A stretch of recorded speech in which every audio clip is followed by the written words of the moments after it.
العظيم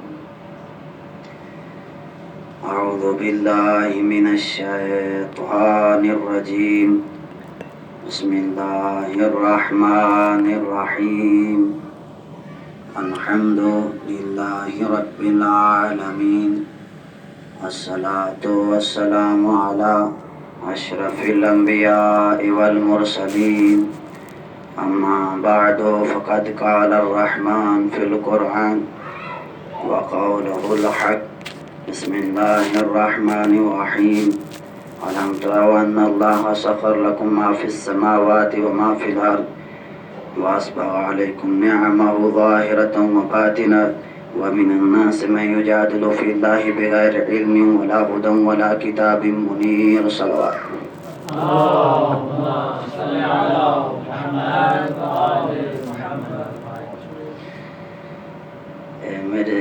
مجھ سے پہلے بہت اچھے انداز میں قبلہ حافظ محمد علی نے تبلیغ کی ہے.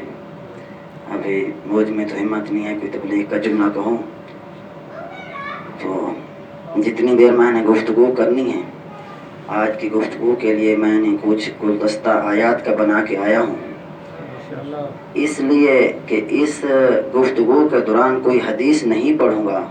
اس کی وجہ یہ ہے کہ جب کا بزرگوں نے یہ دعویٰ کیا ہے کہ کتاب کافی ہے، ہم نے بھی دعویٰ کیا ہے کہ ہم دلیل کتاب سے دیں گے. تو فضیلت بھائی کو بھی نیند آ رہی تھی، اللہ خیر کرے. جو ہمارا سیکٹری جب سو رہا ہے تو پھر کیا ہوگا. صلوات پڑھتے ہیں علی محمد. اللهم صل على محمد. میں نے آپ کے سامنے سورہ مبارکہ لقمان آیت نمبر 20 کی تلاوت کی ہے، جس میں ارشاد ہو رہا ہے کہ الم تروا ان اللہ سخر لکم ما فی السماوات و ما فی الارض. کیا انسان دیکھتے نہیں ہیں کہ ہم نے کیسے زمین و آسمان کو مسخر کر دیا ہے. وَأَسْبَغَ عَلَيْكُمْ نِعَمَهُ ظَاهِرَةً وَبَاطِنًا. ہم نے انسان کو کچھ ظاہری نعمتیں عطا کی ہیں، کچھ باطنی نعمتیں بھی عطا کی ہیں. وَمِنَ النَّاسِ مَن يُجَادِلُ فِي اللَّهِ بِغَيْرِ عِلْمٍ وَلَا هُدًى وَلَا كِتَابٍ مُنِيرٍ. اتنا کچھ عطا کرنے کے بعد بعض لوگوں میں سے بعض لوگ ایسے بھی ہیں جو خدا پہ جھگڑا کرنے کے لیے تیار ہو جاتی ہیں، جبکہ ان کے پاس نہ علم ہے، نہ ہدایت ہے، نہ کتاب ہے. میں اپنی تقریر کو بیان کرنے کے لیے موضوع کی طرف جانے کے لیے یہ کہوں گا کہ نعمتوں کی دو قسمیں ہوتی ہیں. ایک ہوتے ہیں ظاہری نعمتیں، ایک ہوتے ہیں باطنی نعمتیں. ہمیں بسنے کے لیے، انسان کو بسنے کے لیے خالق نے زمین دیا، یہ ہے ظاہری نعمت. رہنے کے لیے خالق نے گھر دیا، یہ ہے ظاہری نعمت. انسان کو سکون حاصل کرنے کے لیے بیوی دیا، یہ ہے ظاہری نعمت. انسان کی مدد کرنے کے لیے اولاد دی ہے، یہ ہے ظاہری نعمت. اگر اپنی پیاس انسان کو بجھانے کے لیے پانی دیا، یہ ہے ظاہری نعمت. ابھی میں کیسے بیان کروں. لباس ظاہری نعمت ہے، پانی ظاہری نعمت ہے، سورج ظاہری نعمت ہے، ستارے ظاہری نعمت ہے، زمین یہ ظاہری نعمتیں ہیں، ہوا یہ ظاہری نعمتیں ہیں، پرندے چرندے ہر شے جو سامنے آپ کے نظر آ رہی ہے، جبکہ لباس تک بھی یہ ساری ہیں ظاہری نعمتیں. اب بتاؤں کہ باطنی نعمتیں خالق نے کیا دی ہیں. باطنی نعمت سے پہلے دیا عقل دیا ہے، علم دیا ہے اور ہدایت دیا، یہ ہے باطنی نعمت. عقل دیا، علم دیا، ہدایت دیا، یہ ہے باطنی نعمت. اب میں اپنے سننے والوں سے ایک سوال کروں گا، کیا بتا سکتا ہے کوئی مجھے کہ پوری کائنات میں اللہ کی سب سے بڑی نعمت کیا ہے؟ سب سے بڑی نعمت ہے جنت.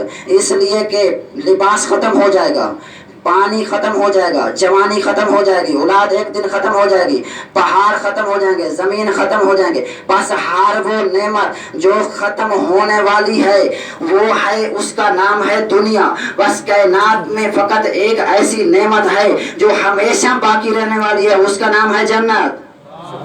اب جس بندے کے دل میں جنت جانے کا شوق ہو، جس بندے کے دل میں جنت میں جانے کا تمنا ہو، اس کے لیے ضروری ہے جنت میں جانے کے لیے دو کام. پہلے ایمان لے آئے اور عمل صالح کرے. اس لیے کہ عمل صالح اور ایمان یہ دونوں نعمتیں ہیں، بلکہ یوں کہوں کہ جنت میں جانے کے لیے وسیلہ ہیں. اب میں کہوں گا اے مسلمان ذرا بتا تو کون سی جگہ سے وسیلے کا انکار کرے گا؟ جنت میں جانے کے لیے ایمان، जन्नत में जाने के लिए अमल साले नेमत है। फिर सुनना, ये फिर कह रहा हूँ, कायनात में सबसे बड़ी नेमत क्या है? जन्नत है। जन्नत उस वक्त तक नहीं मिल सकती जब तक ईमान ना हो, और इसलिए ईमान नेमत है। जन्नत उस वक्त तक नहीं मिल सकती जब तक अमल साले ना हो, इसलिए अमल साले नेमत है। बल्कि ये दोनों चीजें नहीं मिल सकती उस वक्त तक जब तक हिदायत ना हो, इसलिए हिदायत नेमत है। ये दोनों हिदायत उस वक्त तक नहीं मिल सकती जब तक हादी ना हो, इसलिए हादी नेमत है। फिर सुनना, एक मतलब दोबारा तकलीफ दे रहा हूँ अपने सुनने वालों को कि कायनात की सबसे बड़ी नेमत है जन्नत। जन्नत उस वक्त तक नहीं मिल सकती जब तक ईमान ना हो, इसलिए ईमान नेमत। ईमान उस वक्त तक, ये दोनों जन्नत नहीं मिल सकती जब तक अमल साले ना हो, इसलिए अमल साले नेमत है। ये दोनों उस वक्त तक नहीं मिल सकते जब तक हिदायत ना हो, इसलिए हिदायत नेमत है। बल्कि हिदायत उस वक्त तक नहीं मिल सकती जब तक हादी ना हो, इसलिए हादी नेमत है। आप रुके रहना इसी लफ्ज़ पे, हादी नेमत है। फिर कह रहा हूँ, हादी नेमत है। सूरह नहल में आवाज दी, व मा बिकुम मिन नेमतिन फमिन अल्लाह। बस जितनियां नेमतें आपके पास हैं ये खुदा की तरफ से हैं। अगर हादी नेमत है तो खुदा की तरफ से आएगा, इजमा से नहीं बनाया जाएगा। एक सलावत पढ़ दें आले मोहम्मद की ज़ात पे। मैं कैसे बयां करूं, बल्कि अपने सुनने वालों को कैसे बयां करूं, बताना यही चाहता हूं कि रोजाना की नमाज में हर मुसलमान यही पढ़ता है, इहदिना सिरातल मुस्तकीम सिरातल लज़ीना अनअमता अलैहिम। मालिक इहदिना सिरा, तू हमारी हिदायत करते सिरात मुस्तकीम की। बस मुझे समझ यही नहीं आता, जब दुआ मांगने और हिदायत की तो खुदा की तरफ से मांगते हैं और हादी को खुद बनाने बैठ जाते हैं। ये कौन सी मंतिक है? अब सिरात बुजुर्गान जानते, सिरात का माना क्या? रास्ता। जिसको हम हिदायत कहते हैं, खुदा उसको कुरान में सिरात कहता है। सिरात का माना है रास्ता। और जो हादी आएगा खुदा की तरफ से आएगा, वो क्या करेगा? हिदायत करने के लिए हादी आ रहा है, किसकी तरफ से? खुदा की। और कौन सी उसने हिदायत करनी है? किसकी तरफ से? सिरात मुस्तकीम की तरफ से। अब हादी आएगा खुदा की तरफ से, और उसका काम क्या है? सिरात मुस्तकीम यानी सीधे रास्ते की हिदायत करे। मैं आपसे पूछता हूँ, जो हादी सीधे रास्ते की हिदायत करने के लिए आएगा, कम से कम खुद तो टेढ़ा नहीं होगा, तब तो हिदायत करेगा। इसलिए कि सिरात मुस्तकीम ये रास्ता है। इतने तक आ गए। सिरात किसे कहते हैं? रास्ते को। अब सूरह अनाम में आवाज दी, व अन्ना हाजा सिराती मुस्तकीमा। खालिक कहता है ये सिरात मेरा रास्ता है, बल्कि सीधा भी है। अब सूरह यूसुफ में फिर आवाज दी, कुल हाज ही सबीली। आए पैगंबर कह दीजिए ये दीन मेरा रास्ता है। अब सबील का माना पानी वाली सबील नहीं है, बल्कि इस सबील का माना क्या? रास्ता है। अरबी में दो लफ्ज हैं रास्ते के लिए, या सिरात है या सबील है। इन दोनों लफ्जों में कोई फर्क नहीं है, माना एक है, फकत निस्बत का फर्क है। बल्कि अगर निस्बत खुदा की तरफ दी जाए तो ये सिरात कहलाता है, निस्बत रसूल की तरफ दी जाए तो ये सबील कहलाता है।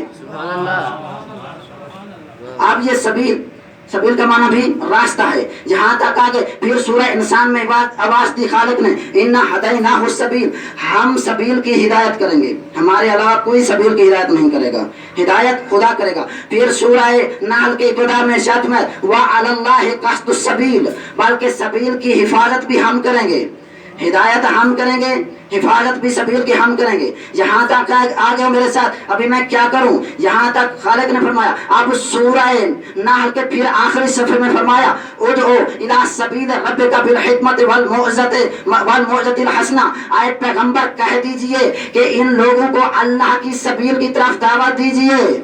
अब यहाँ तक आ गए। हिदायत फिर सुनना, हिदायत खुदा करेगा सबील की, हिफाजत भी खुदा करेगा सबील की, बल्कि इतना तक और दावत रसूलुल्लाह देगा सबील की तरफ। मुझे अभी नहीं पता कि सबील क्या है, लेकिन सूरह फुरकान में एक आयत में आवाज खालिक ने दी, फमा कुल मा असअलुकुम अलैहि मिन अजरिन फमा अन यत्तखिज़ा इला रब्बिही सबीला। आए पैगंबर कह दीजिए इनको, मुझे रिसालत की उजरत नहीं चाहिए, अगर देना भी चाहते हो तो मेरी सबील पे आ जाओ। अब उजरत रसूल की, रिसालत की उजरत सबील है, रसूल की रिसालत की उजरत सबील है, सबील खुदा का रास्ता है। अब जहां तक आ गए सबील क्या है? उजरत रिसालत है। फिर सूरह शूरा में आवाज दी, कुल ला असअलुकुम अलैहि अजरन इल्ला अल मवत फिल कुर्बा। आए पैगंबर कह दीजिए कि मेरी औलाद की मोहब्बत सबील है, इस सबील पे आ जाओ।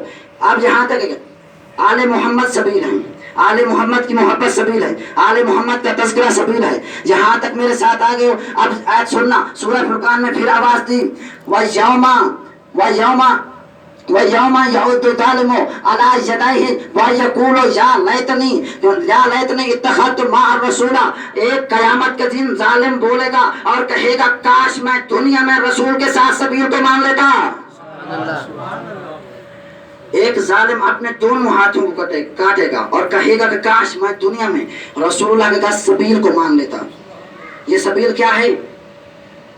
यहाँ तक मुझे नहीं पता कि ये जालिम कौन है, क्योंकि खालिक ने उसका नाम छुपा लिया, नाम नहीं बताया। ये बताया है कि एक जालिम अपने दोनों हाथों को काटेगा क़यामत दिन और अफसोस से कहेगा काश मैं रसूलुल्लाह के साथ सबील को मान लेता।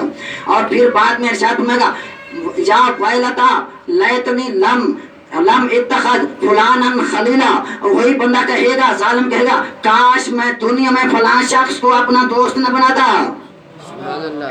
अब दो होगा, एक जालिम एक फुलान। मैं नहीं जानता कि ये दोनों कौन हैं, लेकिन इतना जानता हूँ ये दोनों आले मोहम्मद के ना बल्कि सबील के दुश्मन हैं, दोस्त नहीं हैं। इसलिए खुदा ने इसका नाम भी छुपा लिया, नाम नहीं लिया। अगर मैं इस मिंबर पे किसी का नाम न लूँ तो मैं खुद मजबूर हूँ, मेरी कोई मसलत हो सकती है। अगर वो खालिक, वो कहार, वो जब्बार, वो मालिक मुल्क किसी का नाम न ले तो इसमें कोई मसलत जरूर हो सकती है। खालिक ने उन दोनों का नाम छुपा लिया है। मैं यही कहूंगा नाम ही छुपाने को तो तकिया कहते हैं। एक सलवात पढ़ दें आले मोहम्मद की।